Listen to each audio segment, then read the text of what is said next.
Hello friends, welcome back to Mechanical Engineering Solutions. കഴിഞ്ഞ ക്ലാസ്സിൽ നമ്മൾ ഡിസ്കസ് ചെയ്തത് വിസ്കോസിറ്റിയെ പറ്റി, അല്ലെങ്കിൽ ഡൈനാമിക് വിസ്കോസിറ്റി കഴിഞ്ഞു, കൈനമാറ്റിക് വിസ്കോസിറ്റി കഴിഞ്ഞു. ഇതൊക്കെ ഡിപ്പെൻഡ് ചെയ്യുന്നത് നമുക്ക് ന്യൂട്ടോണിയൻ ഫ്ലൂയിഡ്സിനാണ്. അതായത് Newton's law and viscosity obey ചെയ്യുന്ന ഫ്ലൂയിഡ്സിനെയാണ്. നമ്മുടെ ഡൈനാമിക് വിസ്കോസിറ്റി ആണെങ്കിൽ കൈനമാറ്റിക് വിസ്കോസിറ്റി ആണെങ്കിൽ നമ്മൾ പഠിക്കുന്നത് ഡൈനാമിക് വിസ്കോസിറ്റിയും കൈനമാറ്റിക് വിസ്കോസിറ്റിയും കോൺസ്റ്റൻ്റ് ആണെന്നാണ്. ഇത് എക്സാക്റ്റ് ന്യൂട്ടോണിയൻ ഫ്ലൂയിഡ്സിൻ്റെ കേസിൽ മാത്രമാണ്. ഇനി നേരെ മറിച്ച് നോൺ ന്യൂട്ടോണിയൻ ഫ്ലൂയിഡ്സ് ആണ് ഒരു കാറ്റഗറി വരുന്നുണ്ട്. അതായത് നമുക്കറിയാം Newton's law of viscosity. What is Newton's law of viscosity? Newton's law of viscosity പറഞ്ഞാൽ tau directly proportional to du/dy. That is നമ്മുടെ ഷിയർ സ്ട്രെസ്. ഒരു ഫ്ലോ ചെയ്യുന്ന ഫ്ലൂയിഡിനകത്ത്, ഫ്ലൂയിഡ് ഇങ്ങനെ ഒരു സർഫസിലൂടെ ഫ്ലോ ചെയ്യുകയാണെങ്കിൽ ആ ഫ്ലോ ചെയ്യുന്ന ഫ്ലൂയിഡിനകത്ത് ഓരോ ലെയർ, ഇൻ ബിറ്റ്വീൻ ലെയേഴ്സിൽ ഉണ്ടാകുന്ന ഷിയർ സ്ട്രെസ്, ആ ഷിയർ സ്ട്രെസ് അതിൻ്റെ വെലോസിറ്റി ഗ്രേഡിയൻറ്റിന് പ്രൊപ്പോർഷണൽ ആയിരിക്കും. അപ്പം ഈ പ്രൊപ്പോർഷണാലിറ്റി മാറ്റാൻ വേണ്ടിയിട്ട് നമ്മളൊരു പ്രൊപ്പോർഷണാലിറ്റി കോൺസ്റ്റൻ്റ് ആഡ് ചെയ്യും. അതാണ് വിസ്കോസിറ്റി. du/dy കൂടെ ഈ അഡീഷണൽ വരുന്ന ഈ ടേമാണ് നമ്മൾ വിസ്കോസിറ്റി ആയിട്ട് കൺസിഡർ ചെയ്യുന്നത്. വിസ്കോസിറ്റി അല്ലെങ്കിൽ കോഎഫിഷ്യന്റ് ഓഫ് വിസ്കോസിറ്റി എന്നൊക്കെ പറയുന്നു. അപ്പം ഇത് only for Newtonian fluids.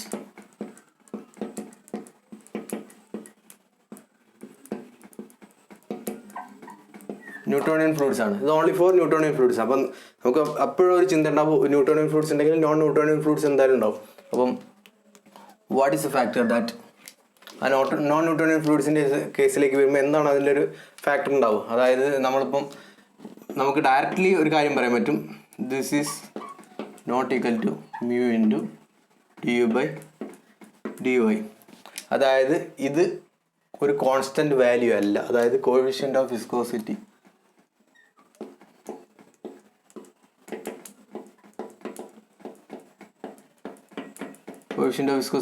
is not a constant.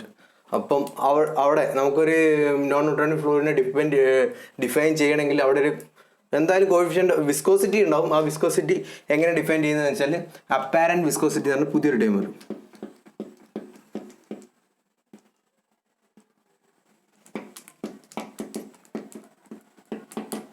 Apparent viscosity നമുക്ക് ഡിനോട്ട് ചെയ്യാം mu. അതായത് mu ആണുള്ള വിസ്കോസിറ്റി. അപ്പം mu a, അപ്പാരന്റുള്ള a സഫിക്സ് ആയിട്ട് a കൊടുക്കാം. അപ്പം ഇത് ഡിഫൈൻ ചെയ്യുന്നത് എങ്ങനെയാണെന്ന് വെച്ചാൽ mu a equal to same relation tau divide by du/dy. ഇത് നിങ്ങൾ കരുതും സെയിം, നമുക്ക് എന്താ പറയുക, നമ്മുടെ സാധാരണ mu ആണെങ്കിലും വിസ്കോസിറ്റി ആണെങ്കിലും ടോ ഡിവൈഡ് ബൈ du/dy എന്ന് എഴുതാലോ എന്ന്. ഓക്കെ, ഇത് സെയിം ഡൗട്ടാണ്. കാരണം ഇത് രണ്ടും സെയിം ആണല്ലോ. പക്ഷേ ഇതിനെന്താണെന്ന് വെച്ചാൽ ഇത് ഫ്ലോ കണ്ടീഷൻസിനെ ഡിപ്പെൻഡ് ചെയ്യും.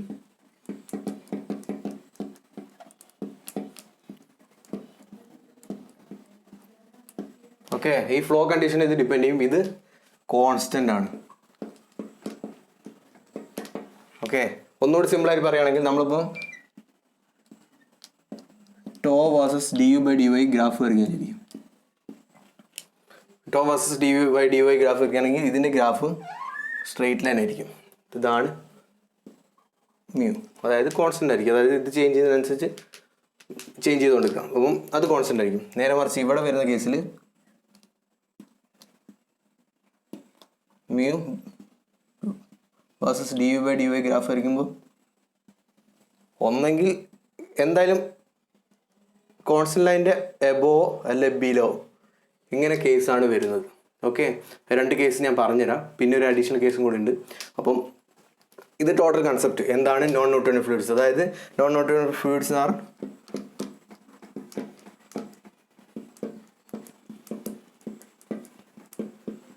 non-Newtonian fluids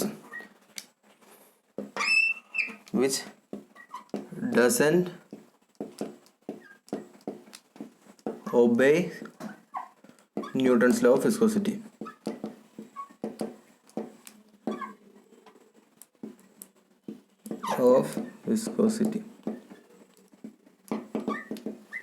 This is the first concept you have to remember. ഈ ഒരു കാര്യം നിങ്ങൾ മനസ്സിലാക്കി വെക്കുക.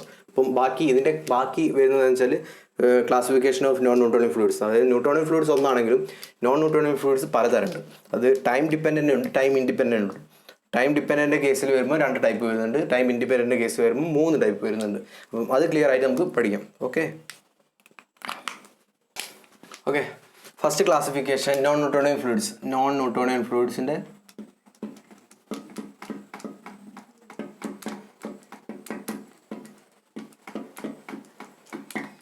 ഞാൻ പറഞ്ഞു 2 ടൈപ്പായിട്ട് ക്ലാസിഫൈ ചെയ്യുന്നു. ഒന്ന് ഫസ്റ്റ് നമുക്ക് ടൈം ഇൻഡിപെൻഡൻറ്റ് പഠിക്കും, കുറച്ച് ഇമ്പോർട്ടൻ്റ് ഉള്ള കേസ് ആയതുകൊണ്ടാണ് ടൈം ഇൻഡിപെൻഡൻറ്റ്. ടൈം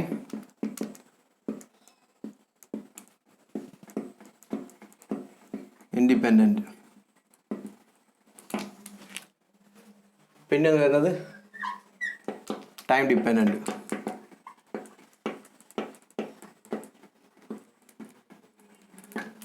ഓക്കെ, ഇതിൽ ടൈം ഇൻഡിപെൻഡൻ്റ് കേസും ടൈം ഡിപ്പെൻഡൻ്റ് കേസും 2 കേസ് വരുന്നു പറഞ്ഞു. അപ്പം ടൈം ഇൻഡിപെൻഡൻ്റ് കേസ്, അതിൽ ഫസ്റ്റ് കേസ് വരുന്നത് ബ്രിങ്ഹാം പ്ലാസ്റ്റിക്.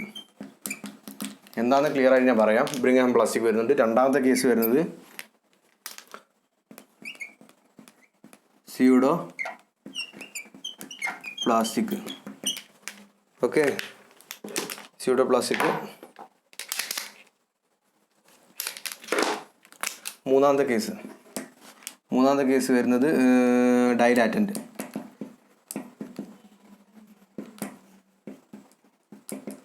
ഇത് 3 കേസ്. ഓക്കെ, ഇനിയിപ്പോൾ ഇവിടെ വരുന്ന കേസിൽ ഫസ്റ്റ് കേസ് റിയോപെറ്റിക്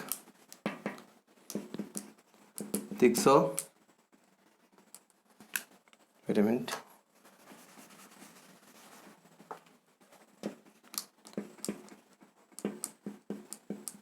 തിക്സോട്രോപിക്. 2 കേസ് വരുന്നത് റിയോപെത്തിക്കും തിക്സോട്രോപിക്കും. അപ്പം ഇവിടെ 3 കേസ് വരുന്നുണ്ട്. Bingham plastic, pseudo plastic, dilatant fluid. Time independent case വരുമ്പോൾ റിയോപെറ്റിക്കും തിക്സോട്രോപിക്കും. അപ്പം ഇത്രയും ആണ് ടോട്ടൽ നോൺ ന്യൂട്ടോണിയൻ ഫ്ലൂയിഡ്സ് ഉള്ളത്. അപ്പം ഇതിനകത്ത് കംപ്ലീറ്റ് എക്സ്പ്ലനേഷൻ ഞാൻ തരാം. ഓക്കെ, അപ്പം നമ്മുടെ ഫസ്റ്റ് വൺ ടൈം ഇൻഡിപെൻഡൻ്റിനകത്ത് first one Bingham plastic.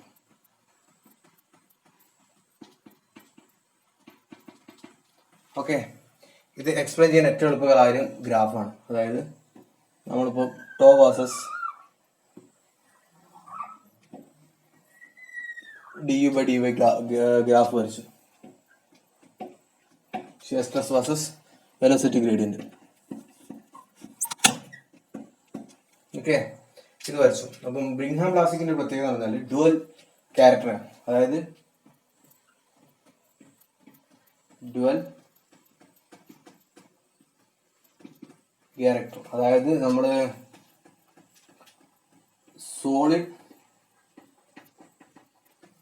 Plus liquid ഫോമിൽ എക്സിസ്റ്റ് ചെയ്യാനുള്ള ഒരു കഴിവ്. അതായത് നമ്മളിപ്പോൾ ഈ ഒരു ഗ്രാഫ് വരച്ചു. അപ്പം ഈ ഒരു ലൈൻ, അതായത് ഈ ഹൊറിസോണ്ടൽ ലൈനിനെ ഐഡിയൽ ഫ്ലൂയിഡ് എന്ന് പറയാൻ പറ്റും. അതായത് വിസ്കോസിറ്റി 0. നമുക്കറിയാം ഐഡിയൽ എന്ന് പറഞ്ഞ കണ്ടീഷൻ എന്ന് പറഞ്ഞാൽ അതിന്റെ വിസ്കോസിറ്റി 0 ആണ്. ഐഡിയൽ ഫ്ലൂയിഡ് എന്ന് പറഞ്ഞാൽ അതാണ്. വിസ്കോസിറ്റി ഇല്ലാത്ത ഒരു ഫ്ലൂയിഡിനാണ് ഐഡിയൽ ഫ്ലൂയിഡ് നമ്മൾ ഡിഫൈൻ ചെയ്തത്. ഇനി വെർട്ടിക്കൽ ലൈൻ, ഇത് എന്ന് പറഞ്ഞാൽ ഐഡിയൽ സോളിഡ്. ജസ്റ്റ് നമുക്ക് എന്താ പറയുക, ഡയറക്റ്റ് സോളിഡ് ലൈനും അല്ലെങ്കിൽ ലിക്വിഡ് ലൈൻ എന്ന് പറയാം. ഓക്കെ, ഇതാണ് കണ്ടീഷൻ. അപ്പം ഞാൻ പറഞ്ഞു വന്നത് ബ്രിങ്ഹാം പ്ലാസ്റ്റിക് ഡുവൽ ക്യാരക്ടർ ആണ്, അല്ലെങ്കിൽ സോളിഡ് പ്ലസ് ലിക്വിഡ്. ഇത് പറഞ്ഞാൽ സ്റ്റാർട്ടിങ്ങിൽ നമ്മളെ നിങ്ങളൊരു കാര്യം ആലോചിക്കുക, ടൂത്ത് പേസ്റ്റ് ആ ട്യൂബിനകത്ത് ഇരിക്കുന്ന സമയത്ത് അത് സോളിഡ് ഫോമിലാണ്. അതായത് ഒരു പർട്ടിക്കുലർ ലിമിറ്റ് വരെ, ഒരു പർട്ടിക്കുലർ സ്റ്റിയർസസ് എത്തുന്ന വരെ അത് അതിന്റെ സോളിഡ് ഫോം തുടരും. പിന്നെ അത് കഴിഞ്ഞിട്ട് ഒരു പർട്ടിക്കുലർ ലിമിറ്റ് നമ്മളിപ്പോൾ ആ ടൂത്ത് പേസ്റ്റ് സ്ക്യൂസ് ചെയ്താണ് അമർത്തി പുറത്തോട്ട് എടുക്കുന്ന സമയത്ത് അത് ലിക്വിഡ് ഫോമിലേക്ക് മാറി. ഓക്കെ, അതായത് സ്റ്റാർട്ടിങ്ങിൽ ഒരു പർട്ടിക്കുലർ സ്ട്രെസ് എത്തുന്നവരെ അത് സോളിഡ് സ്റ്റേറ്റിലും അത് കഴിഞ്ഞിട്ട് അത് ഫ്ലൂയിഡ് സ്റ്റേറ്റ് അല്ലെങ്കിൽ ലിക്വിഡ് സ്റ്റേറ്റിലേക്ക് മാറി. അപ്പം അങ്ങനെ മാറുന്ന ഒരു സബ്സ്റ്റൻസിനാണ് ബ്രിങ്ഹാം പ്ലാസ്റ്റിക്. അപ്പം ഇതിന് എക്സാമ്പിൾ പറഞ്ഞാൽ tooth paste, oil paint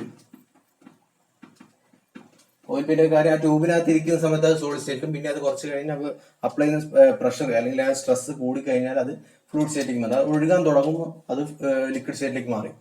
fluid state അല്ല, ലിക്വിഡ് സ്റ്റേറ്റിലേക്ക് മാറി. അതിനാണ് ബ്രിങ്ഹാം പ്ലാസ്റ്റിക് എന്ന് പറയുന്നത്, Bingham plastic fluid. Okay, this one is Brigham plastic. Okay, up to this point, that is ഈ ഒരു ഹൈറ്റ് വരെ അത് സോളിഡ് സ്റ്റേറ്റിലും അതിനുശേഷം ലിക്വിഡ് സ്റ്റേറ്റിലും മാറും. ഇനി രണ്ടാമത്തെ കേസ്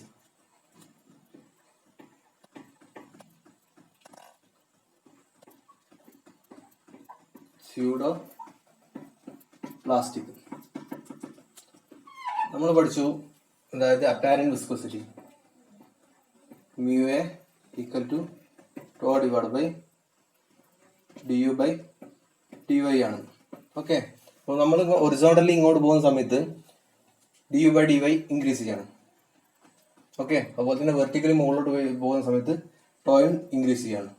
അപ്പോൾ ഇങ്ങനെ പോകുന്ന സമയത്ത് ഈ അപ്പാരന്റ് വിസ്കോസിറ്റി കുറയുകയാണെങ്കിൽ അതിനെ സ്യൂഡോ പ്ലാസ്റ്റിക് എന്ന് പറയും. അതായത് മുകളിലോട്ട്, അതായത് ശരിക്കുള്ള ഒരു ന്യൂട്ടോണിയൻ ഫ്ലൂയിഡ് ആണെങ്കിൽ അതിന്റെ ഗ്രാഫ് ഇങ്ങനെ വരും. അതായത് 45 ഡിഗ്രി അല്ലെങ്കിൽ ഏതൊരു ആംഗിൾ ആണെങ്കിൽ ആ ആംഗിൾ കോൺസ്റ്റന്റ് ആയിട്ട് ഇങ്ങനെ പോയിക്കൊണ്ടിരിക്കും. അപ്പം ഈ ലൈന്, അതായത് du by dy, അതായത് വെലോസിറ്റി ഗ്രേഡിയനും ഉണ്ട്, ഷിയർ സ്ട്രെസ് ഉണ്ട്. അപ്പോൾ ഷിയർ സ്ട്രെസ്സും വെലോസിറ്റി ഗ്രേഡിയും കൂടുന്നതിനനുസരിച്ച് ഫസ്റ്റ് കേസിൽ ഇങ്ങനെ പോയി, പിന്നെ കുറച്ച് കഴിഞ്ഞിട്ട് അതിന്റെ കുറഞ്ഞു വരികയാണെങ്കിൽ, അതായത് അപ്പാരന്റ് വിസ്കോസിറ്റി, ഇത് വിസ്കോസിറ്റി ലൈനാണ്, അപ്പം വിസ്കോസിറ്റി കുറഞ്ഞു വരികയാണെങ്കിൽ അതിനെ സ്യൂഡോ പ്ലാസ്റ്റിക് എന്ന് വിളിക്കാൻ പറ്റും.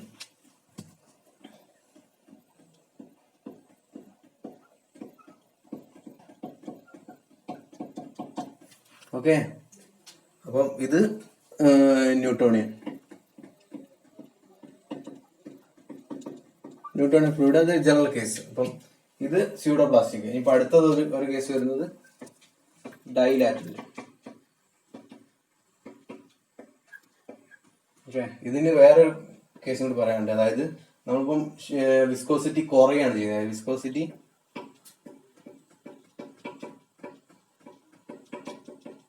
ഡിക്രീസിങ്. അതുകൊണ്ട് തന്നെ ഇതിന് ഷിയർ തിന്നിങ് എന്ന് പറയും. ഓക്കെ, അത് വിസ്കോസിറ്റി കുറയുന്നതാണ് ഷിയർ തിന്നിങ് എന്ന് പറയും. ഇപ്പൊ ഡയലാറ്റിന്റെ കേസിൽ പോകും. ഡയലാറ്റിന്റെ കേസിൽ നേരെ എക്സാക്ട് ഓപ്പോസിറ്റ്, അതായത് ടോയും du by dy ആണ് നമ്മുടെ അപ്പാരന്റ് വിസ്കോസിറ്റി ഡിഫൈൻ ചെയ്യുന്നത്. അപ്പം as the shear stress and the velocity gradient increases, the apparent viscosity also increases. അങ്ങനെയാണെങ്കിൽ ആ കേസിന് ഡയലാറ്റിന്റെ ഫ്ലൂയിഡ്സ് എന്ന് പറയും, ഡയലാറ്റിൻ ഫ്ലൂയിഡ്സ് എന്ന് പറയും. ഓക്കെ, അപ്പോൾ നിങ്ങൾ ആലോചിക്കേണ്ട കാര്യം, ജസ്റ്റ് നമ്മളിപ്പം ഡയലാറ്റിൻ ഫ്ലൂയിഡിന്റെ കേസ് ഇതിന്റെ എക്സാക്ട് ഓപ്പോസിറ്റ് ഗ്രാഫ് ആയിരിക്കും. നമ്മളിപ്പോൾ ഒരു ലൈൻ എടുത്തു, ഇത് ഒരു ലൈൻ ആണെങ്കിൽ അതിന്റെ വിസ്കോസിറ്റി ലൈൻ ആണ്. അപ്പം ഈ വിസ്കോസിറ്റി ലൈൻ്റെ അത് ഇത് കുറഞ്ഞു വരികയാണ്, അതിനെ സ്യൂഡോ പ്ലാസ്റ്റിക് എന്നും. ഈ വിസ്കോസിറ്റി ലൈനിൽ നിന്ന് ഇത് കൂടി വരികയാണെങ്കിൽ അതിനെ ഡൈലാറ്റിൻ എന്നും.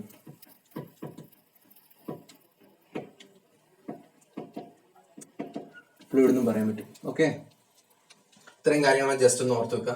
ഇത്രയേ ഉള്ളൂ, സിമ്പിൾ ആയിട്ട്. നിങ്ങൾക്ക് എക്സാമിന്റെ കേസിൽ ഇതിന്റെ ഗ്രാഫ് മാത്രമാണ് ചോദിക്കുക. അധികം ഗ്രാഫ് ചോദിക്കുന്നത് ഐഡന്റിഫൈ ദ ഫ്ലൂയിഡ്. അതായത് ഇങ്ങനെ ഗ്രാഫ് വന്നാൽ അത് ബ്രിങ്ഹാം പ്ലാസ്റ്റിക് ആണ്. സെന്ററിൽ കൂടെ ക്രോസ് ചെയ്യുന്ന ലൈൻ ആണെങ്കിൽ ന്യൂട്ടോണിയൻ ഫ്ലൂയിഡ്. പിന്നെ എബോ ന്യൂട്ടോണിയൻ ലൈൻ, അതായത് ഇതിന്റെ വിസ്കോസിറ്റി കുറഞ്ഞു വരുന്ന ഒരു കേസ് ആണെങ്കിൽ നിങ്ങൾ ആലോചിച്ചാൽ ഇത് ഇങ്ങനെ വന്നിട്ട് ഇങ്ങനെ പോകേണ്ട ലൈന് താഴ്ന്നു വരുന്നു. അപ്പം അതിനെ സ്യൂഡോ പ്ലാസ്റ്റിക് അല്ലെങ്കിൽ ഷിയർ തിന്നിങ്. ഓക്കെ, അപ്പം ഇവിടെ എന്ത് വരും? Shear thickening. ഓക്കെ, രണ്ട് ചേഞ്ച് അതാണ് വരുന്നത്. ഡയലാറ്റിൻ ഫ്ലൂയിഡിന്റെ കേസിൽ ഷിയർ തിക്കനിങ് വരും. അതായത് നമ്മൾ ആലോചിച്ചാൽ മനസ്സിലാവും, ഇതിങ്ങനെ പോകേണ്ട ലൈന് ചേഞ്ച് ചെയ്ത് ഇങ്ങോട്ട് വരും. അതായത് വിസ്കോസിറ്റി കൂടിക്കൊണ്ടിരിക്കുന്നു, അതിനെ ഷിയർ തിക്കനിങ് എന്ന് പറയും. വിസ്കോസിറ്റി കൂടുന്നു, അതുകൊണ്ട് ഷിയർ തിക്കനിങ്. ഓക്കെ, ഇത്തരം കാര്യങ്ങളാണ് ടൈം ഇൻഡിപെൻഡന്റ് കേസിൽ വരുന്നത്. ടൈം ഡിപ്പെൻഡന്റ് കേസ് വരുന്നുണ്ട്, അത് എടുത്തു പറയണം. ഓക്കെ.